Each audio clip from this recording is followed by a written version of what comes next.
guys are so funny. You're trying to get me to do this stupid shit. And she just whispered, "I'm a bad bitch" for anyone who didn't hear. Stop. 420. I'm lit at Disney. And the kids asleep in the bath. There we go. A ball sack station. That's what a business owner looks like.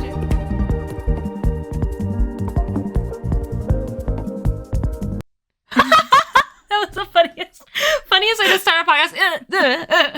Hi, everybody. Hi, everyone. My name's... Oh, wait. How do we start the podcast? Hi, everybody. Welcome to Tattoo Homewreckers. My name is Callista, and this is my very best friend, Lou. With a broken toe. With a broken toe, I just which leaned is on. why she's making like crazy noises right now. And I offered to lean over and start the podcast, but you should know. I always do it, and then I do. leaned, and I'm still like forgetting until I fucking like put any bit of pressure on it. Yeah, it's like there's something really wrong with your toe. There's not something. It's just broken. It's okay. She says it's just broken. So that's okay. There's two different people in this world. People who say, my toe is just broken, and the people who say, oh my God, there's something really wrong with your toe. You've never broken a toe before, I've never broken a bone in my body, knock on wood. I've only broken my toes.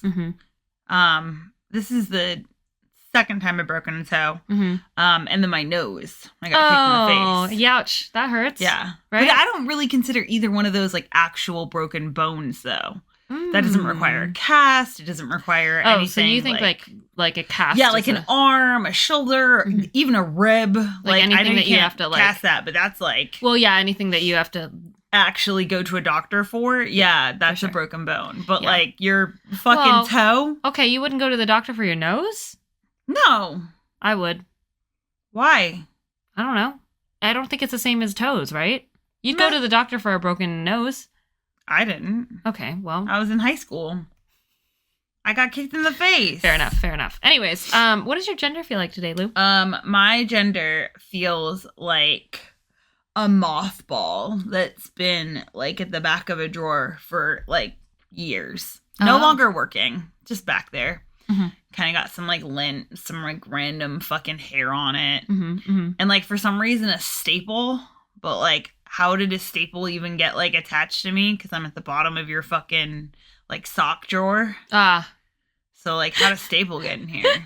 Just a discarded staple, no paper. No. Like a broken staple, like one of those that like got torn off. No, it's like whole, like perfect. Oh, how did I get in your fucking sock underwear drawer situation? There's something edgy and very articulate about that. Thanks. I don't know. That's what I currently feel like. I don't know what, but there is something about it. Thank you. You're welcome. Maybe reading our gender should be like the people that like can tell you what all your dreams mean. For they sure. Should come on and be like, all right, so your gender means you feel like this. Hey, even then it's subjective. Turns out, who fucking knows? Yeah, turns out that staple, it's really just a drawer knife. It could be it could be a metaphor for the patriarchy. Or it could be the metaphor for feminism. Who knows? It could. Okay, what does your gender feel like? My gender feels like, sorry, I'm all of a sudden really fucking nervous. My gender feels like, I would just say like a toddler that's just now learning how to move. Nice. So I'm really clumsy. And it just feels clumsy at the moment. It feels very like it's putting shit in its mouth and and also like accidentally breaking shit and then spilling juice everywhere. Yeah, that's what my gender feels like. That's great. I love that. Thanks. That's like big growth. Your gender's in big growth. Yeah, there's a lot happening. Developmental stages. Yes. Developmental stages. Period. So that's what my gender feels like. That's amazing. Yeah. We were going into this episode planning on a more vulnerable episode, so I wanted to just chat a little bit about how we're doing. I've come to the realization that I'm struggling with my mental health. With my mental health. She sings when she's nervous. Yeah, I do. I really do. So I had hit a week where I was just feeling very overwhelmed. Things just felt very big. And like, I just felt like I was like, oh my God. I didn't realize at the time of like when I was going through this that I had like taken a, almost like a step back. I wouldn't say that. Like, I still feel like I've made a lot of progress with my mental health, but moving to New Zealand, I feel like I have made a lot of strides in noticing like how like the growth, Yes. And I'm still doing well, but I definitely forgot for that whole week that like the point of moving to New Zealand, which by the way, congrats everyone who lives here. You guys just hit number 1 on work-life balance. Yes. That's really cool. But that was like one of the biggest reasons why we moved here because both you and I, not to call you out as well, but we're both pretty guilty about like working ourselves to death and also like attaching a lot of our self-worth to our workload and how much we get done. And for me, like I tend to get in this space of like if I'm feeling tired or if I'm not like performing at 110% like maximum capacity, I will totally like just belittle myself and like feel really bad. And like when my body gives me the warning signs of like, hey, I think you're about to burn out. Like you need to slow down. I get like mad at it, which is not helpful or conducive to anything. But then I made the realization that holy shit, like I also struggle a lot with seasonal depression. So from someone coming and living in the northern hemisphere all of their lives, coming to the southern hemisphere, it just hit me. I was like, oh shit, we're in the middle of winter. Yes. Because I started also feeling really insecure about like my relationships with people. Yeah. Like, you realize that it is like a mental health thing when like I didn't have this problem before with all my new friends in Hamilton where I'm like, oh no, my friends do love me. But like the friends who love me, I still was questioning. I'm like, oh my God, do you secretly hate me? They do. Yes. Oh my God. Yes. I can vouch for that. They all talk shit about you behind their... Everyone. Look, everyone talks shit about everyone. Oh, period. Period. So long as you do it behind my back. Periods of time, I'm convinced everyone says like the most ridiculous shit. Yeah. But what was I going to say? That I know that anyone that lives here is going to be like, hey, that's obviously this is winter, but it is super weird because for our entire lives, because both of us have lived in the northern hemisphere our entire lives, it's a huge adjustment being like, okay, like yes, I've lived different places. Look at what you're wearing. We're in July. Yeah. It's crazy. Yeah. She's wearing a beanie, full flannel, like PJ bottoms and a sweatshirt. Yeah, because the houses are not as insulated as the house in the state. Although I will say that our last house that we sold was hella drafty near the end, and the house had only been like I was gonna say alive, so we're gonna go with that. Yeah, for 2 years before we sold it. Yeah. So like, turns out it was just preparing us for New Zealand. Yeah, it was just preparing us for here. But then we have like peak hours during like winter time for like when most people like get home. So I don't want to pay that insane electricity bill. So during 5 to 9 in the evening, we're just kind of chilly.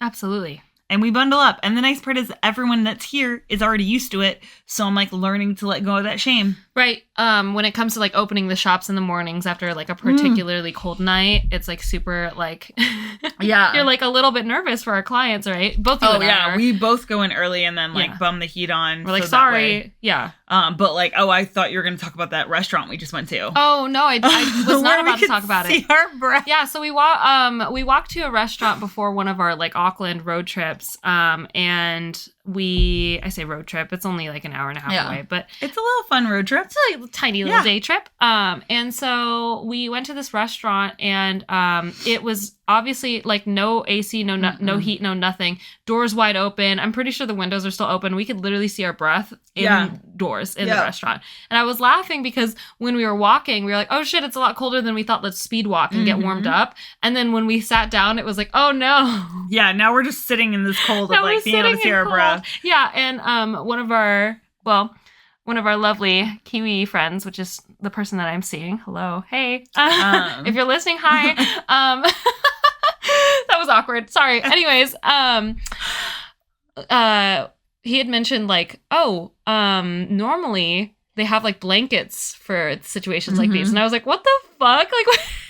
That's crazy. And then you went to a restaurant that did have blankets. Oh, yeah. But that wasn't at that time, so it wasn't like super cold. But I did notice that because they don't like have central heat everywhere here. Totally. Apparently restaurants have blankets. Yeah. Which is crazy because I definitely did not know that.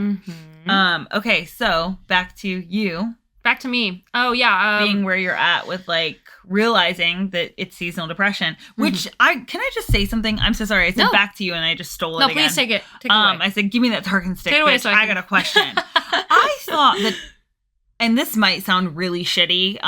So this is coming from a place of love. Brace. And I'm not saying that like, depression is the same thing as being sad. Embrace. But I was under the impression that everyone's a little bit sad during winter time. Mm-hmm. Obviously, seasonal depression is like further than that. Mm-hmm.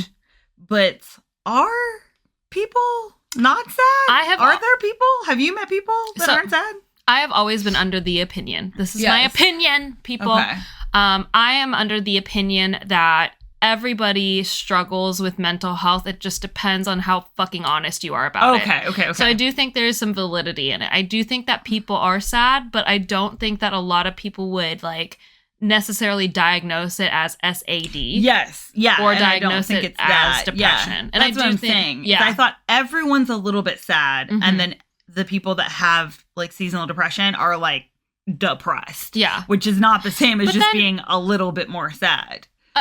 But I don't know, because I don't feel like I'm super honest about the fact that I'm like, I think everyone's just a little bit sad. But then I thought everyone was just a little bit gay. And then you also thought that everyone's just a little bit suicidal. So I could be the wrong person to ask. I'm still convinced of that one. So I also think this whole situation is the two friends who are like, do I smell like weed? No. Says the other person who also smells like weed. I think this is the issue here. So if you guys have any like actual, I think maybe I'm the wrong person to ask. And I think you're also the wrong person to ask.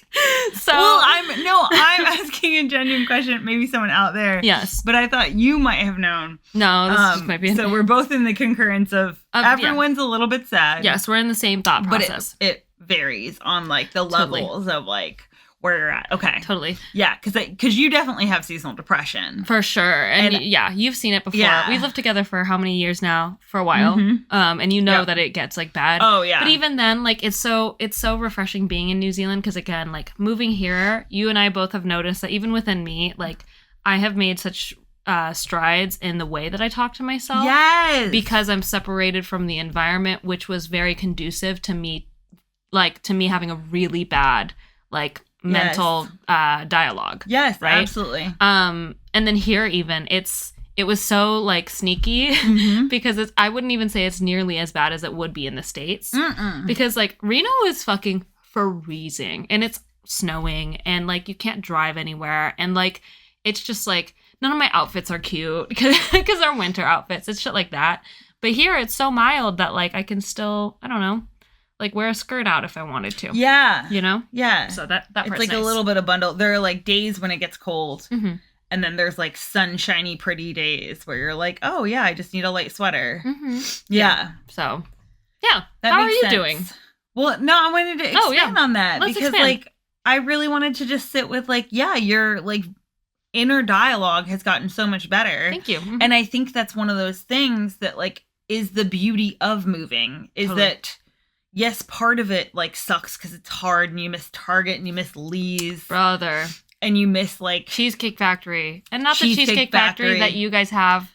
By you guys, I mean all of our newfound Kiwi friends and listeners. Well, that's because it's an actual cheesecake store, not a whole ass restaurant. Yeah, that serves like 60, 70 different items.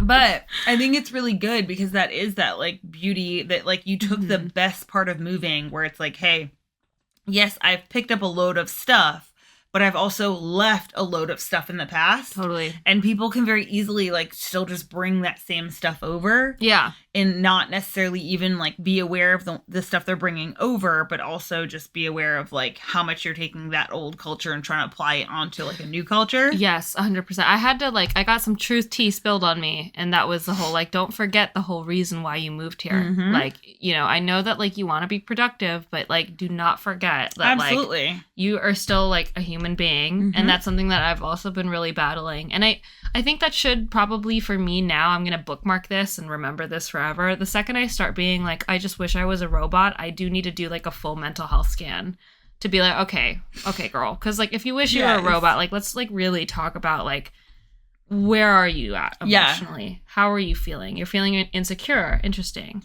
What else are you feeling? Like, do your insecurities actually have any like bias in it? You're worried that people hate you. Okay, like expand on that. Oh, I think you're just a little bit like going through it right now. That's okay. Yeah.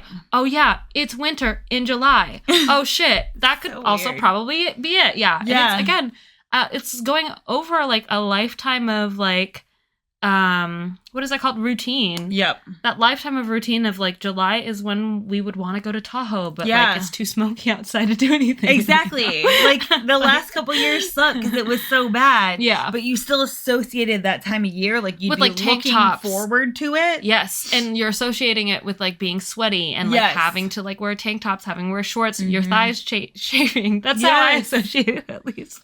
Yeah, mine's always sweat underneath my boobs. Underneath, 100%. And I'm like, oh my God, Yeah. this is the worst. And I wish I could wear flip flops to work, but I can't. Nope. So like closed toed shoes or nothing. Yeah, But mine's like, I get really upset, and holy shit, I have not thought of this in a really long time. So the first thing that I do when I'm in my car in Reno Mhm.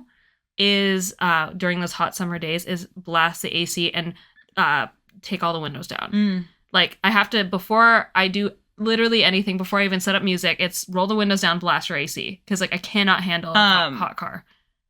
when it gets warm here, Mm-hmm. I want to show you a trick I learned Oh, cool. from like a scientist. She like explained the whole thing of like, I can't remember what the fuck the term is right That's now, fine. y'all. Air. But like, it's like the force Hot. of the air. So you like crack a window Cool. and then quickly like open and close your door like 5 times. Oh, cool. And it pushes the air like Because it needs like a Yes, vortex to yes. come out, right? Okay, Yep. cool. And she said it instantly, like before you even turn on your car, just do that. Love that. And I was like, oh, I don't know that the cars here get like that level of hot. I don't know But if they either. get slightly warm, we can still do it. Let's try it. Yeah. I don't know Yeah. either, but we'll try it. So yeah, I think that's where I'm at. Yeah. And again, it's cool to be able to recognize. The older I get, the faster I'm able to recognize when I'm like in these like patterns of mental health. Yes. You know what I mean? These patterns of like, oh yeah, you're just struggling a little bit because, oh, turns out it's winter. You forgot. Yep. And that's okay. You can forget. Well, and that's you doing the work. It's Yeah. the reason that it's getting easier in like shorter time periods of you doing that each Mhm. year is because every day you're still doing the work Totally. to understand your mental health, to like strive towards these like goals, to be aware of something that you're like going through, Mhm. and then be like, okay, now I know for next time, so that way I can create more like systems in place and Mhm. like know what I'm looking for. Absolutely. So like even this opportunity, you said, hey, how can I grow from this? And let Mhm. me expand. And right, like, let me that's- bookmark this Yes. and then check in. What I would like to say, just for like bookkeeping record's sake, let's check in, Callista, November. Any of our listeners who want to keep me accountable, November is typically a really hard month for me mental health wise, Mhm. because that to us is like, I would say like dead winter. Yeah. Or maybe the start of winter. I could be wrong, but either way, No, November it's is hard. it's solidly winter conditions in Reno. Solidly winter conditions. Yeah. So November is like always a really tough month for me. So Mhm. I'm like really curious to see if I'll have any echoes of that Yeah. this year, knowing that the weather will be warmer. Mhm. So we'll see. I don't Yeah. know. I'm interested in that too, because I know that I'm going to be fucked up that time of year. Mhm. Right now, I'm not like, as bad as I will be around the holidays when Fair I'm enough. like, I don't understand, because my autism can't understand the decorations. But it's And kind of it's like an actual like trigger where I Right. like can only understand what their holiday decorations look like by waiting till that time and looking in every store. Mhm. And like I know that like tick is there where I'm like, Oof. that's the only way. Yeah. And then I'm gonna be really sad that it's not cold and I can't dress up like a gingerbread man. And like Mm. we talked about, like we can do slutty, stuff. Yeah, like that's exciting and fun, but Yes. also like mourning the like you've got this reindeer onesie that Yeah. you love, and you're like, wait a second, should I be wearing that like right now? But it doesn't feel right. No, Because that's there's weird. Not it's not July, Christmas. and it's like it's literally a Yeah. reindeer, so it's for Christmas. Yeah. Yeah. So I don't know. I'm Mhm. curious to see how that happens as well. Especially after like you've had to like essentially code switch your entire life. Like your life was based off of understanding patterns. Mhm. So again, it's going against a lifetime of like, great, now like you're genuinely the new kid on the block. Yeah. It's hard moving to a different country because I feel like I feel like a kid. I'm having to figure out Mhm. literally everything again. Yeah.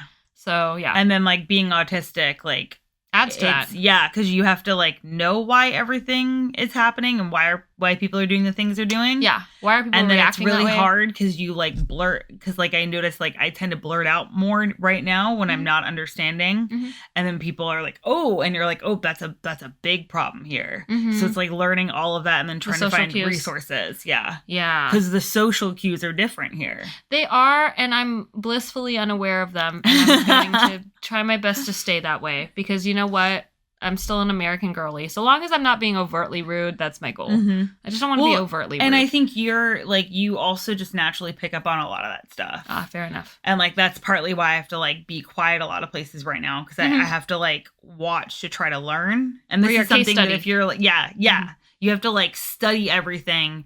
And because I haven't spent, like, a lifetime watching, like, New Zealand movies or shows, which are, like, being added into the rotation, not just to support the country and to support, like, you know, now our peers, but because it helps me, like, learn, like, those are those social cues. Yeah, 100%.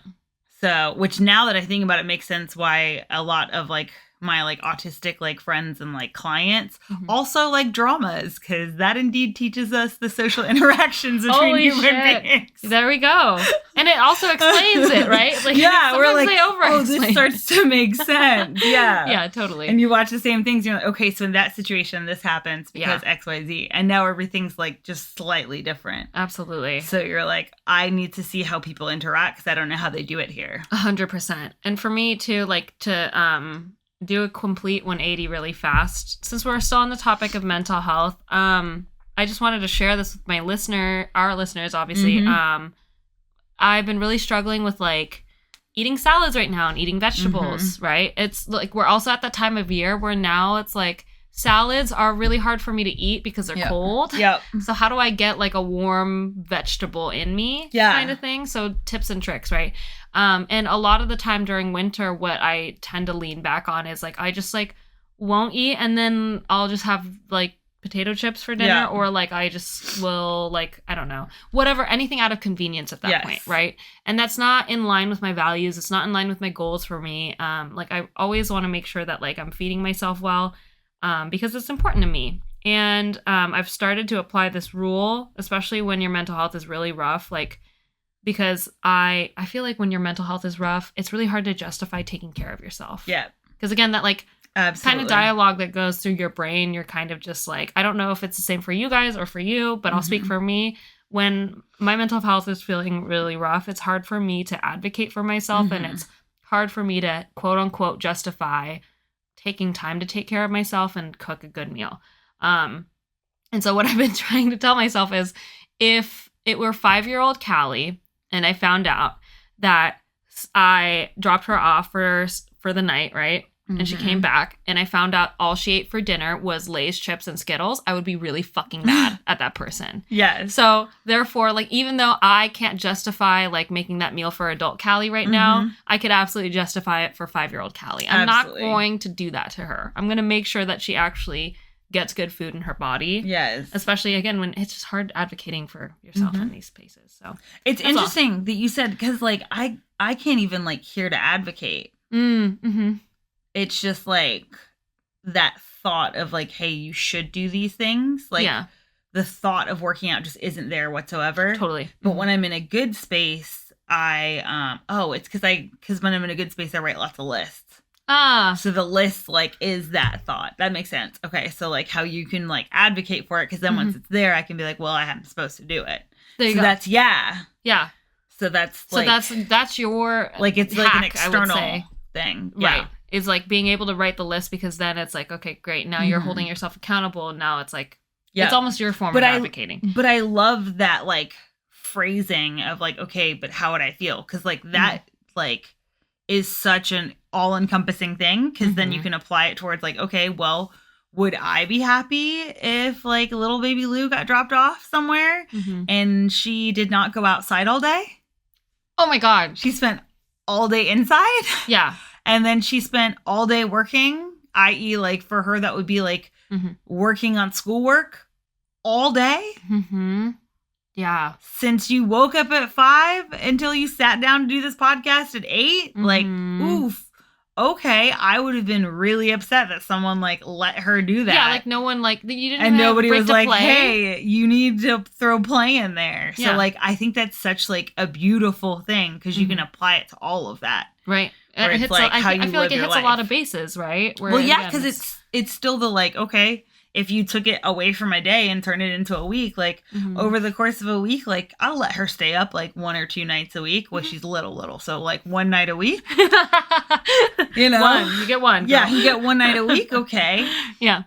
You know, I'll let her have Skittles and Lay's 1 night in a week. Oh, for sure. But not for multiple nights. And you can kind of like look and apply it on that larger scale too. Like Absolutely. when you said that, that genuinely was like a hack for me. So I was over here just like smiling like Cheshire Cat while you're like doing, because I'm like, y'all, I know what she's about to say to you and it's gonna like. And you also don't want to go the other way, right? You don't want to go almond mom on it and be like, oh my God, like her, so like she really wanted the soda and you said no. But like she like has only had like water all week. Like you're out. You should just let her have the soda. You know, like that's kind of sad because now she's not like having fun. Like I'm not gonna lie.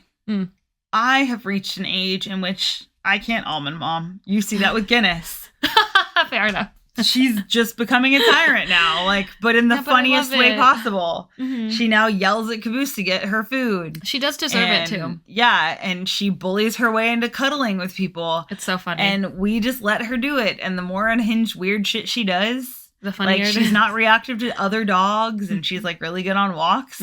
But she is crazy in this house now. Yeah, she runs the damn place. Yeah, she flipped over furniture the other day. It was hilarious. Because she was like, this thing's in my way, get out of my way. Yeah. And so the other day she ran into me and pushed me aside because she didn't want to walk around me. She wanted to walk like through me. Yeah. Like I was in the pathway of what she wanted, which is rude, by the way, but whatever. I still let her do it. Yeah, that's the thing. So now I can't be an almond mom. No. Well, can you be an almond mom to yourself? See, that's where it's like, I don't want to be an almond mom to myself. Because I just don't have the capacity. Because like I love Guinness like that, where I'm like, no, if something's actually bad for her, she's not doing it. Like, yeah, 100%. I'm really weird about her meeting other dogs, and like it has to be like a really comfortable thing, like safe environment. Yeah, there I can be like, hey, if she gets weird at all, I'm picking her up. If your dog gets weird, I'm picking her up. Yeah, we need also, like if there's the a dog fight, I'm getting in the middle of that. In 5 minutes, I'm allowed to change plans completely and then 100%. Yeah, like that's a thing. So. Yeah, so like I don't think anymore I could be an almond mom. Period. Yeah, so it goes both ways. And I'll yell at you if you're almond momming. Yeah, that's something I had to learn as well, that like I was like, oh no, I turned into like a helicopter auntie. And I was like, oh fuck on my parents, because I was really sheltered growing up, that now I'm like really freaked out when like an opportunity arises that like, for example, Guinness could have been able to like go out and like meet other people and dogs and whatnot, but she'd have to be dropped off. And I was like, well, how do they know they're treating her well? And then like you were like, I'm such a different mom because what the hell? Like yeah, it's an ethics committee is the one that's like they're gonna treat her well with the college. It's gonna be fine. It's to like help them with like dogs do tricks and like it's really just a case study, like a controlled like it is case a controlled study. Case study. And if your dog like continues to do well, they'll like stay in the experiment. Yeah, stay in the experiment. But she just gets to get out of the house for like 2 days a week. Yeah, which is fun for her, and she would love that. Yeah, and she gets to learn new tricks, and she gets to be like she gets to have treats because they're like must be food motivated. I was like, she'll do anything. Yeah, turns out we know just the girl. And she's not starving. She eats like 3 to 4 meals a day. At this point, she eats more than me. I'm like, girl, when she's hungry, she's hungry. Period. Again, can't be an almond mom anymore. How are you doing? Do you want? I know that you have questions. Do you want to talk about how you're doing? Yeah. Did you talk about being a robot yet? Oh shit! I guess I didn't. Oh yeah. I touched on it a little bit. So I have this fantasy of like, oh, I just wish I were a robot, especially when I'm not like doing well, because then I wouldn't have to eat, I wouldn't have to go pee, I wouldn't have to shower, I wouldn't have to like do all the things that make me human when I feel like I'm not being productive enough. And I think that like the winter hits that productivity ruin the most, because it's literally the time in which we're supposed to rest. Yes. 100%. Which I have always struggled with. And that's just a part of like the hustle culture, you know?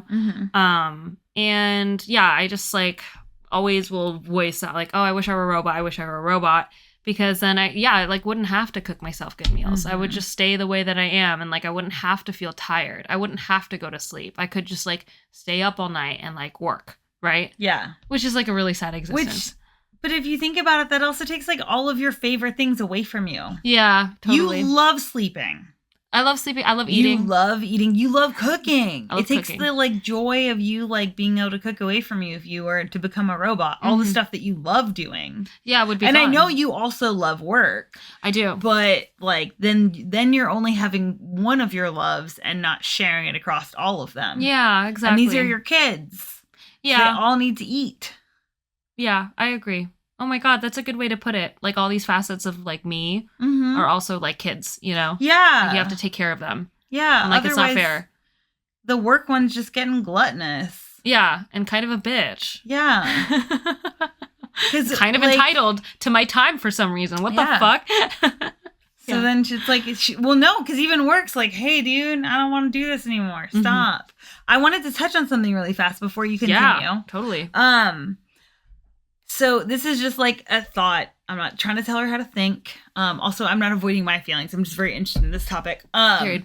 But I was thinking about that when you were talking about hustle culture. Yeah. And how we're like, but we know during winter we need to rest. And I was thinking about how we planned that on like all of our little trips where we'd like hustle hard and then we'd go on trips and have like dope ass vacations. Yep.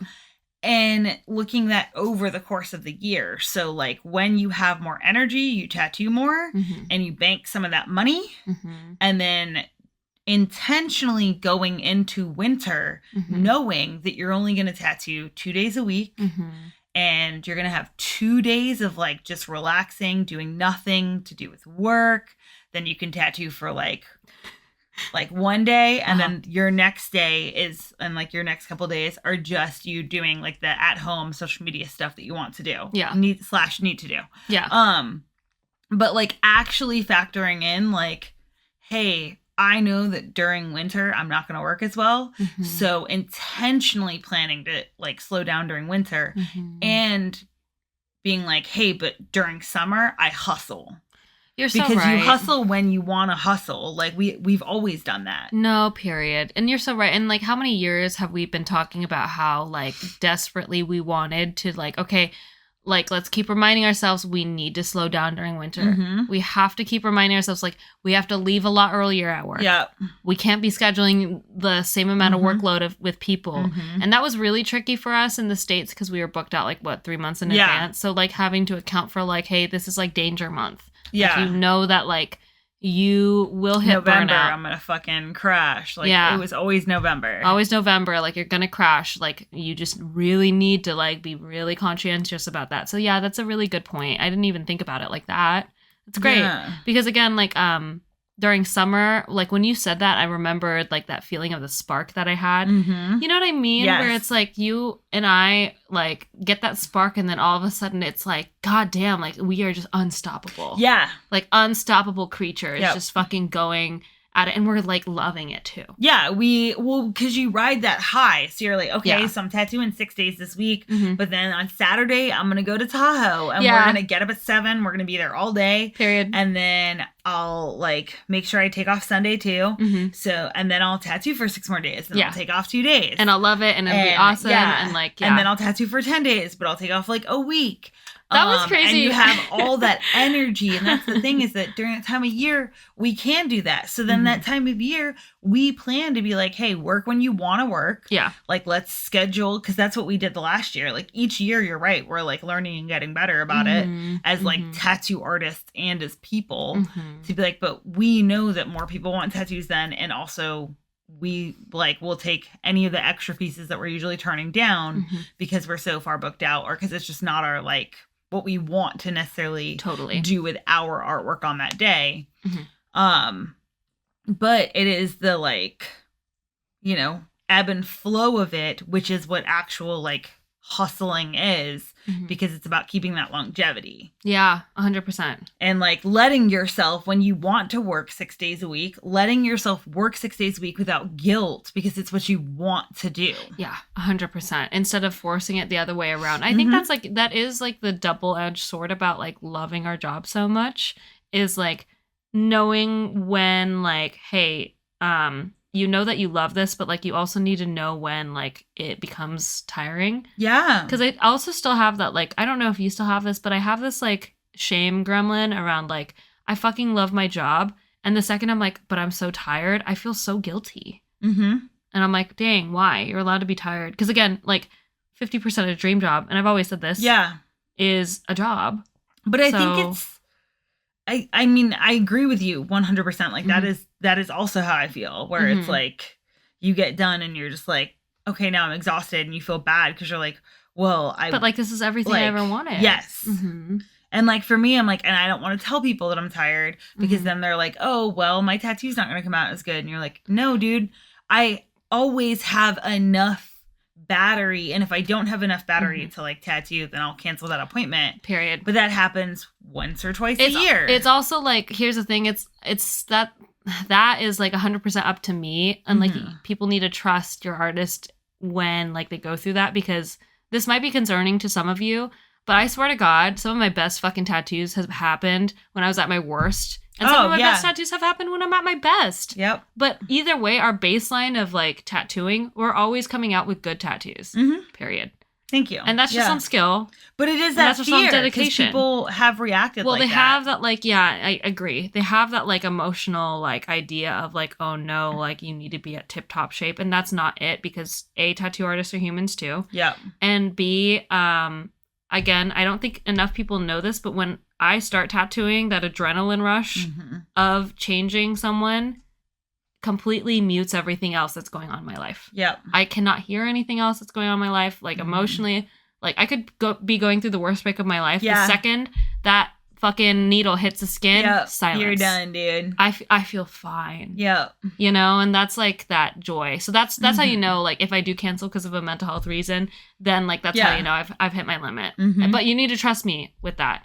Regardless of the breakup I'm going through, if I still show up for your appointment and I didn't cancel on you, we're good. Yeah. So, sorry. I had to go on No, I love that because that's so true. Yeah. I just needed to tell people that who aren't tattoo artists so that way they kind of understand. I hope that clears it up a little bit. Well, and I think like a little bit is that like entitlement of like wanting everyone to be at 100% when they do stuff for you. Yeah. And not understanding that like you said, we're human. So like you're never at a true 100%. No. And like working, like there's always going to be things going on like internally with people and externally because we're human. So like you're not getting anyone at their like 100%. Period. But it doesn't mean that you also get something bad. No, absolutely not. And I think I just realized this is a little tattoo thing. If that's how you know that someone's a good artist, is that even when they themselves are not in like tip top shape, it's also how you know people that love it when you talk about like when you tattoo, everything else in your entire life disappears, and not in like a sad void kind of way, but that for me, I'll speak for myself here. It feels like all the like pressure and everything that's always on you all the time and all the external world, the moment that like that needle hits skin, all of those just get like covered in a really soft, nice blanket. So you know that they're all A-okay. Oh yeah, because like it just melts away in the nicest possible way that you know that all of your problems I think I realized what it real. Is. I think I just realized what it is. With tattooing, not only because it's art, you know, it is that, but like your tattoo in that moment becomes 100% the priority. Yeah. The second the needle hits the skin, you are 100% my priority. It doesn't matter what the fuck else is going on. Now, mind you, if I go on a break and I get a phone call that like someone's died, I will cancel on you. Well, yeah, because it means you can't get back in that space. Yeah, but like other than that, like I could be going through the worst breakup of my life. Like I could like, I don't know what else I could really compare it to. But like the second that you're with me in my chair, it's everything else doesn't matter because guess what? Like you have 100% of my time and attention. Yeah. So. And it's so good. That also probably explains why people develop a lot of interpersonal relationships with their artists because they only really see them when they're giving 100% of their attention and time to you, you know? That's true. Yeah. Because even though for us, it's not like I don't need to be at 100% to access that spot. Yeah. I am giving them 100%. Exactly. Right? You're just like, hey, everything else is gone. Crazy. Anyways. That was good, dude. That was a good, yeah. Oh, for once we Yeah. talked about fucking tattoos on this goddamn Hey. podcast naturally. We did. Organically. Holy shit. I'm proud of us. I'm proud of us too. Period. Okay. Well, I'm feeling kind of tired. okay, that sounds good. So. We don't need to do Oh, anything wait. else. No, I have that one question. Absolutely. I just got enough dopamine. I'm so... I remembered that.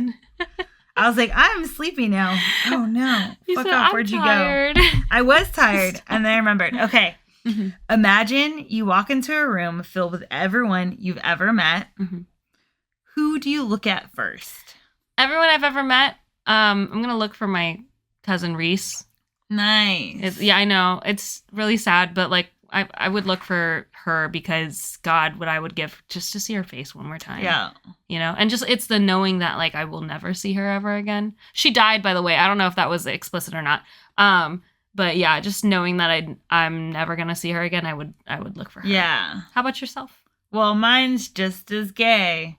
I'd look for my dad. Period. Yeah. Good. Because he's dead. So, like. Well, again, yeah. it's like that. Like if I could just see your face. Okay. One more time. Then, other part of this question: what if it's someone that's still alive? If it's someone that's still Yeah, alive, and you walk into a room. probably you. Oh, okay. Yeah. Yeah. That doesn't have to make it weird. By the way, your answer does not have to be me. I just Well, wanna- mine would Avi be you. Yeah. Because you're like the first person Where's I my know. safe in person? Yeah, Yeah. I was like, if you're here, then like, all right, let's go meet some fuckers. Period. Because if it's everyone I've ever met, I don't know 98% of their names. Oh my God. If it's everyone I've ever met, yeah, I wouldn't know that, but I would be able to tell you stories and I want you to see the people. I want you to know, like, put a fucking face to all these people I've told you stories Yeah. about. And I would vice just versa. use you to be like, hey, so if people come up to us, just ask them how they know me.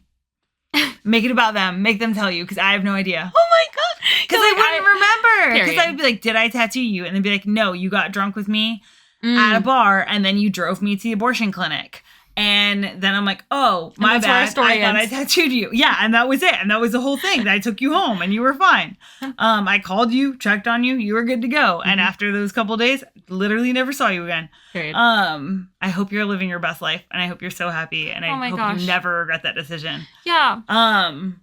But like, yeah, that's that shit. Is that if I walked in that room, I'd be like, I don't know anyone's names, and I don't know how we met. Mhm. So I would for sure be like, That's kind you of have everything. to ask everyone It'd be how they met me. A puzzle for both of us. It would be a puzzle. Yeah. Because then we'd figure out like who's connected, and you would be like, okay, this is this person, this person, this person. Let me tell you every story. 100%. Yep. Yeah, that would be everything. Yeah, I would look for you because I'm like, okay, where's my safe person? But also, like, I need to give you the tea on everyone. Yes. So, And you know, I'm always here to spill the bitch. bitch the pot. There you go. Period. Same. That's Spill the something- bitch the pot. Spill the bitch and bitch I the was pot. like, I forgot.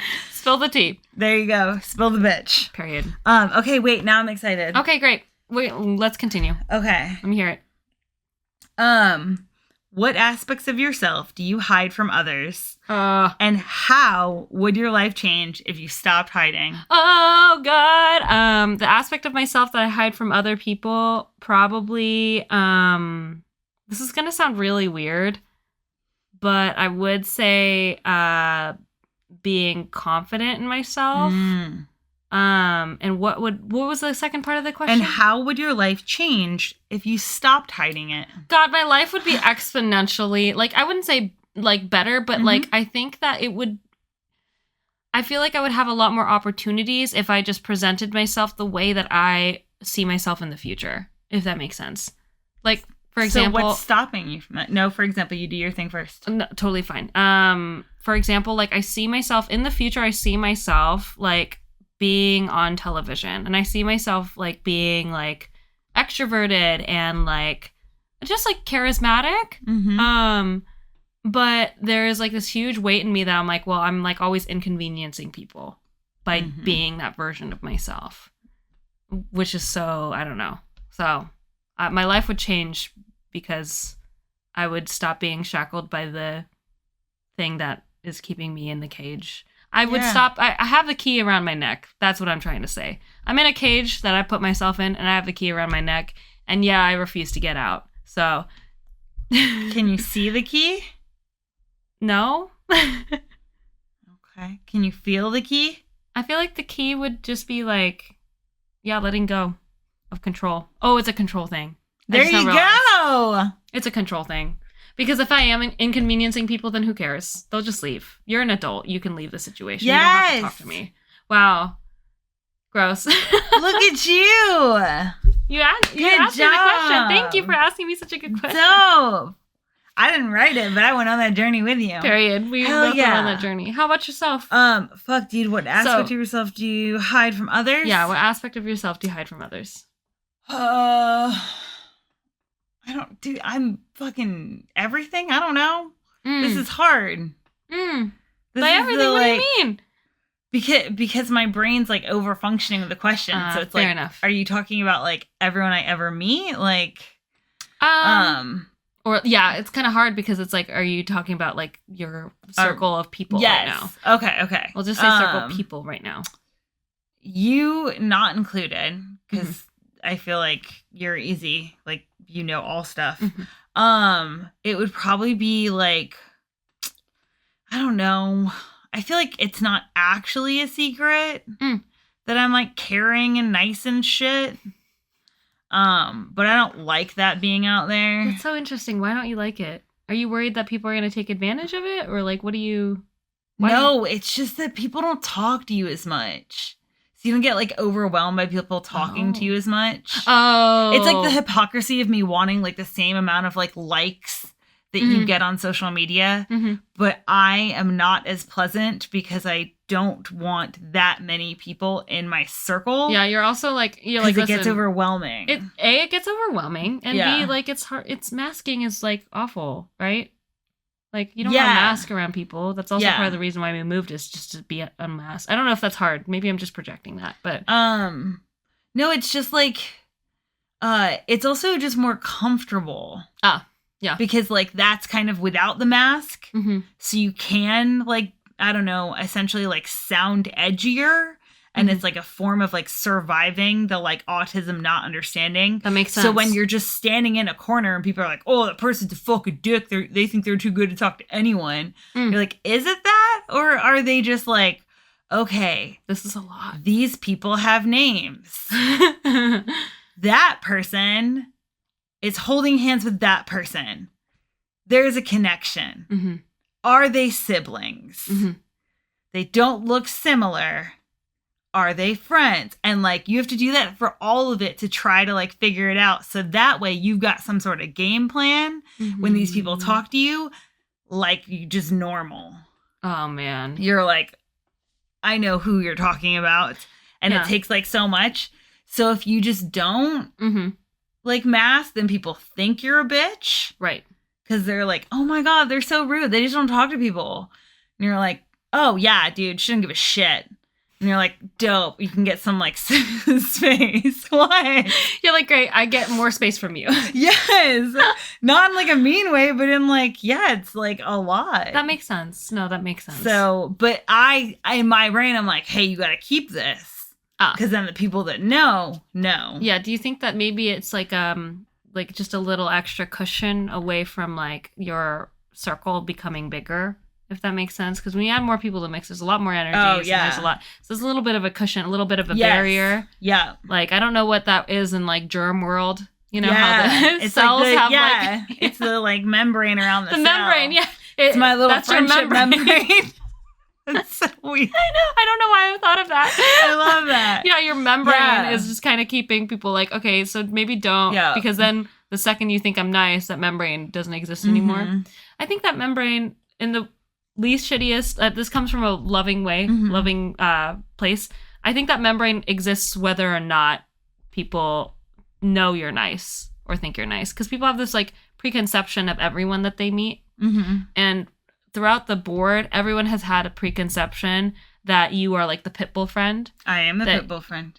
Well, you are, but like, yeah, here's the thing though. Like, even though people can acknowledge that pit bulls are kind and they started out as nursing dogs, people will still believe that pit bulls are gonna bite. So yeah, I think that still exists whether or not they know you're kind. So keep being kind and wonderful, and I think you're gonna be fine. You'll still have the membrane. You'll still have your cell membrane. Yeah. You can't let too many people in. Too much. What? I mean, it's fair. Yeah, you're right. I know that it's like it's going to expand because of the opportunities we have, and because like that it's also still genuinely grow. just met better people here. we have. I Sorry, have noticed Reno. a lot more people can be in Yes. because I think it's also the positive side of like joining a pre-existing friend group. Yes, 100%. That have really healthy relationships because like not everyone is like everyone's favorite person, but everyone like gets along and like socializes well, and then when there's like any sort of like issues, it's like very rapidly like squashed and like sorted in like a very adult way of like, hey, let's have a conversation about this. What happened? Yep. Okay, somebody was drunk, whatever, or like there was a misunderstanding, and so it's like nice to like see how those like issues are like resolved, so then it doesn't feel as much.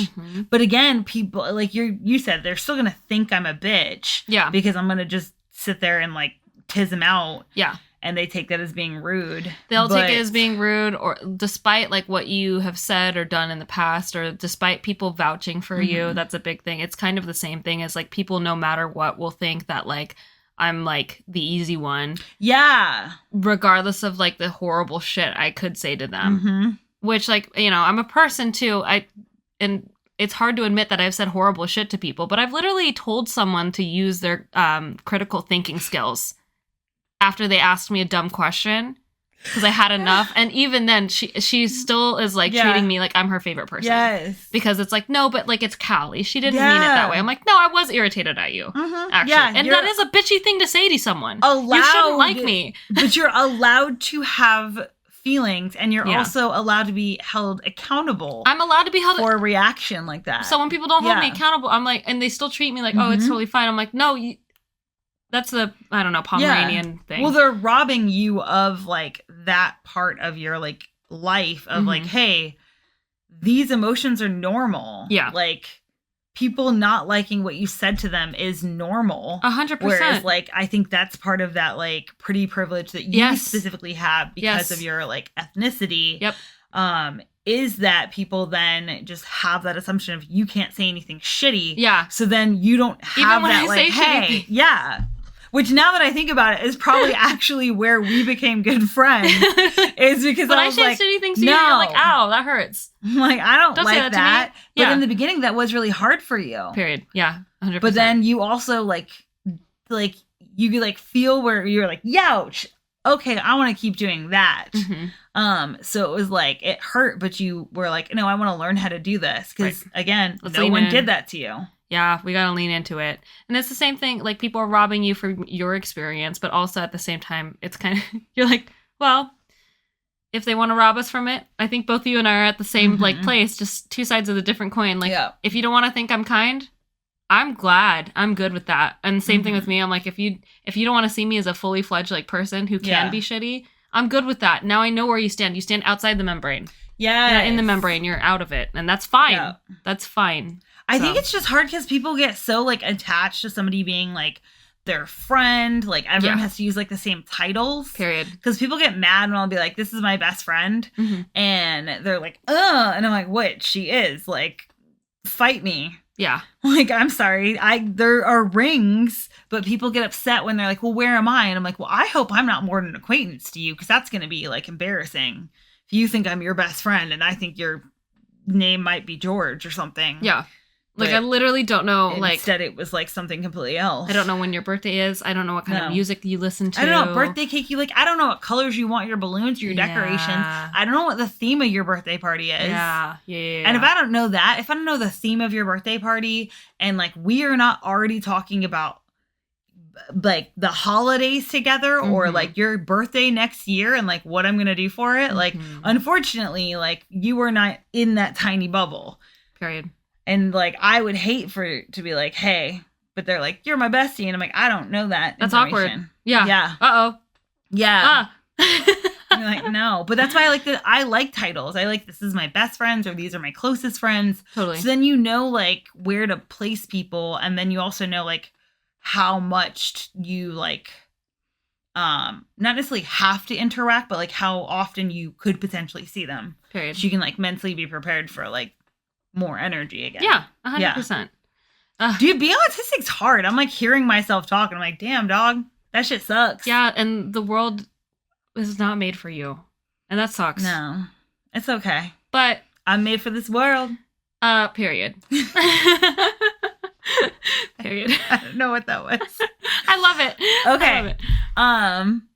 Now I'm tired again. Okay, wonderful. Are you ready to end this episode? Yes. I'm so ready. One thing you're proud of for this week. Shit. Sorry, I totally forgot. Thank you for doing the outro, by the way. I love the always outro. forget the outro. One thing I'm proud of for this week is today I had the perfect combination of rest and productivity, and it was the first day I felt in, I would say, 2-ish weeks that I am not berating myself for the amount that I got done, for the things that I have left on my list. I'm actually just like solidly like, you did good.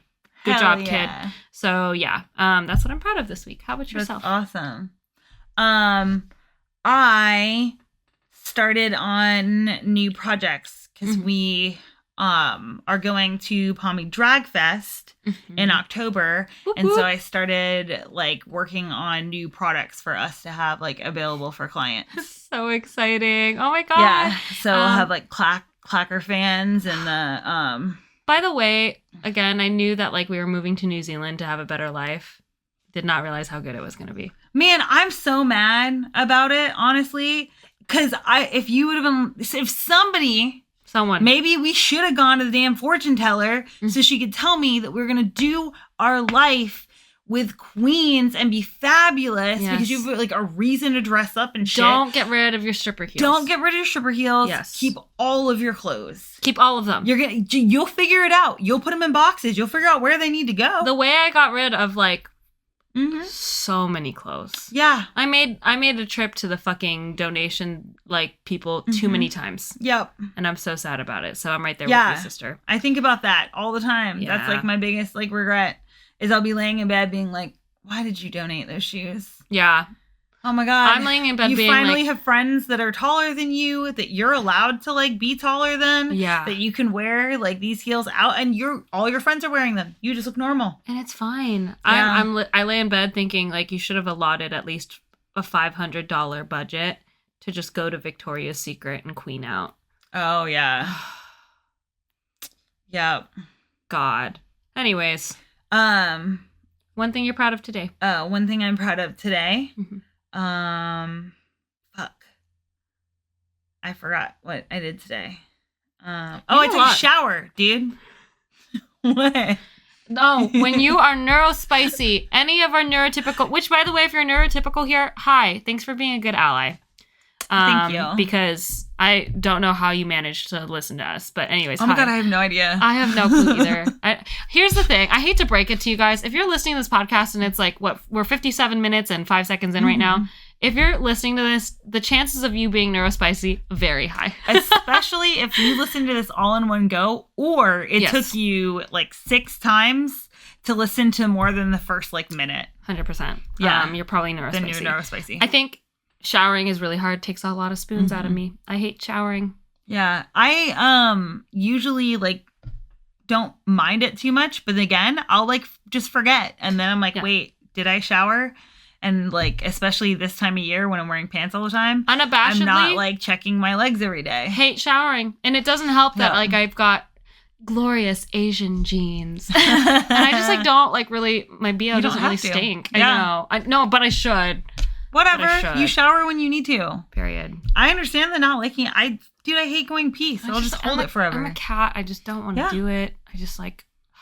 Anyways. But you do it enough. I'm proud no of one's you. complaining. No one's complained so far. Yeah. So. Y'all, send her messages and tell her she's stinky. No, don't. Don't please. actually do that. But also do. It'd be really funny. Because I will forget that we said this on the episode. So and if then you do, you'll be like, oh my I'll be God, mortified. did you hate me? I will be mortified. One thing I'm proud of today, I am proud of cooking rice. I just cooked rice before we made this podcast. You did. So now I've got rice to eat. Yeah. Dope. Okay, guys. Thank you so much. If you're still with us, then you're awesome. And we'll see you back next week. I know I said this episode was going to be about the ultimatum. Yes, the queer ultimatum. But then we decided that we wanted to just have a real episode. And we still haven't watched the full finale yet. Oh, we haven't. Yeah. Right? We haven't Yes, finished we it? have a couple minutes left. Yeah. I forgot about that. Oh, God, the host sucks. Anyways, okay. Yeah, the host is not the best.